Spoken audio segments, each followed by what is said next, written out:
बिस्मिल्लाहिर्रहमानिर्रहीम। मेरे प्यारे दोस्तों, कैसे हैं आप? मैं हूं आपका host Mohammad Azam Sameer. Last time मैंने बताया था कि यूके का वीज़ा कैसे लेते हैं। आज मैं बता रहा हूं कि यूके का वीज़ा रिजेक्ट क्यों होता है। बहुत से लोग आपको बहुत सी बातें बताएंगे। आपका फॉर्म इनकम्प्लीट है, आपने फॉल्स इंफॉर्मेशन पुट की, आपकी बैंक स्टेटमेंट में रेगुलरिटी थी, वो कंटिन्यूटी नहीं थी, कंसिस्टेंसी नहीं थी, और आपने जी जो मिसकंडक्ट किया, आपने पूरी इन्फॉर्मेशन नहीं दी। तो ये तमाम बातें अपनी जगह बजा हैं, ठीक है। आपने जी फ़ंड नहीं भेजे, आपने ख़र्चा नहीं दिया, आपने अपने जो असासे हैं उनको सही शो नहीं किया। भाइयों, 4 रीज़न है इम्पोर्टेंट, मैं आपको भी बता रहा हूँ, लिख लें कॉपी में, जिसकी वजह से आपका वीज़ा रिजेक्ट हो जाता है। अगर आपके पास ये 4 चीज़ें हैं तो फिर आपका वीज़ा रिजेक्ट नहीं होगा इंशाल्लाह ताला। पहली बात ये है कि आपने जब कभी भी यूके का वीज़ा करना है ना अप्लाई, ज़िंदगी में कभी भी, तो तब ही करना है जब आपकी ट्रैवल हिस्ट्री हो। बहुत से लोग कहते हैं जी आपने ट्रैवल नहीं भी किया तो नो इशू, मेगवानशी, जैसे चाइनीज में कहते हैं ना मेगवानशी। नहीं, आपके पास ट्रैवल हिस्ट्री होनी ही होनी है। अगर आपके पास ट्रैवल हिस्ट्री कम से कम 3 से 4 कंट्रीज़ का वीज़ा नहीं लगा हुआ तो फिर आप यूके का अप्लाई ना करें। ये मेरा मशवरा है। इसकी वजह से आपका वीज़ा रिजेक्ट हो जाता है, आपको बताते नहीं हैं।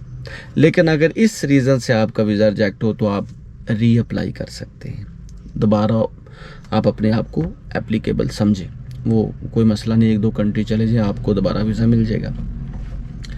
दूसरी मेन रीज़न होती है दोस्तों कि आपकी बैंक स्टेटमेंट में आप कहते हैं जी 40 लाख आ गया, 50 लाख आ गया, it's okay, no issue.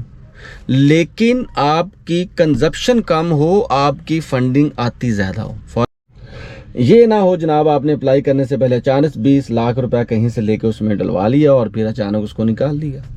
Inconsistency, irregularity, funds आते हों, रेगुलर आते हों और 1-1.5 साल तक आते हों और उसकी कंजप्शन कम हो, आपने बिजनेस किया हो, आपने स्ट्रॉन्ग शहरी साबित किया हो। ये दूसरी मेन रीज़न है दोस्तों। तीसरी मेन रीज़न होती है दोस्तों कि जब आप फॉर्म फिल करते हैं ना, कुछ लोग कहते हैं कि आपने वो चीज़ नहीं दी, वो कोई मसला नहीं होता। आपने जब फॉर्म फिल करना है तो फॉर्म फिलिंग के अंदर आपकी जो फिलिंग करने की, फॉर एग्ज़ाम्पल आपको पूछ रहे हैं जी आप वहाँ पे क्यों जा रहे हैं, पर्पस ऑफ विज़िट, खाली टूरिज़्म नहीं लिख देना।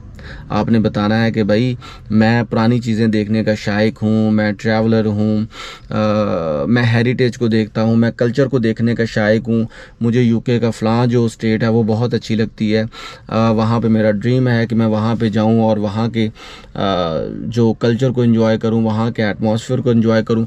और आपने हर रीज़न के बाद यूके की तारीफ़ करनी है कि वहाँ का एटमॉस्फेयर बहुत अच्छा है जी, मैं वहाँ की लैंडस्केपिंग को देखने जा रहा हूँ, मैं वहाँ की फ़लाँ चीज़ को देखने जा रहा हूँ, वहाँ की फ़लाँ चीज़ को देखने जा रहा हूँ। चीज़ें दोस्तों आपके वीज़ा के चांसेस बढ़ा देती हैं। ये एक रीज़न होती है। आप सिर्फ लिख देते हो टूरिज़्म, लेकिन यू हैव टू प्रूव।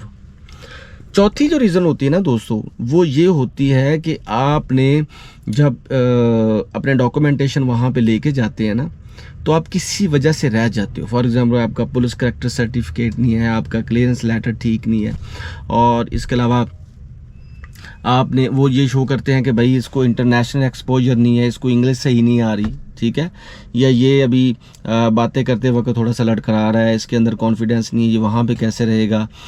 तो इस सिलसिले में आप रीअपीयर भी हो सकते हैं अगर इसकी वजह से आपका अगर वीज़ा रिजेक्ट हो जाए।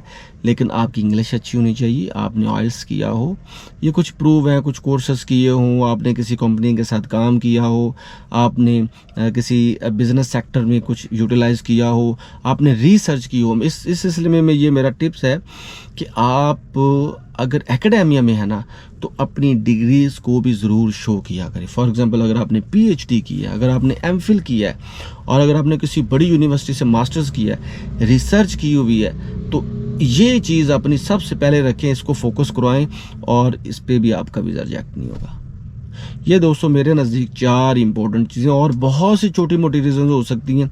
अगर उन्होंने आपको रिफ्यूज़ करना है ना तो वो किसी वजह से भी कर सकते हैं कि भाई आप अपने बच्चों को खर्चा नहीं सही देते। फॉर एग्जांपल आपने एमआरसी नहीं लगाया, आप तो शादीशुदा है, आपने एफआरसी नहीं लगाया, आप तो शादीशुदा है। तो ये छोटी मोटी गलतियों पे भी आपकी पकड़ हो सकती है, और ना हो तो शायद ना भी हो सकता है कोई ऐसी चीज़ छोटी अच्छी चीज़ हो कि आपकी ट्रैवल हिस्ट्री बहुत अच्छी हो, आपने 20-25 कंट्री में गए हो और 1-2 कंट्रीज़ का आपके पास क्लियरेंस लेटर भी हो, पुलिस करेक्टर सर्टिफिकेट भी हो कि आपने वहाँ पे अचीवमेंट की हो, तो उस वजह से भी आपको वीज़ा दे सकते हैं। तो मेरे नज़दीक दोस्तों ये 4-5 इंपॉर्टेंट चीज़ें हैं, इसको ज़हन में रख के फिर अप्लाई करें, इंशाल्लाह वीज़ा रिजेक्ट नहीं होगा।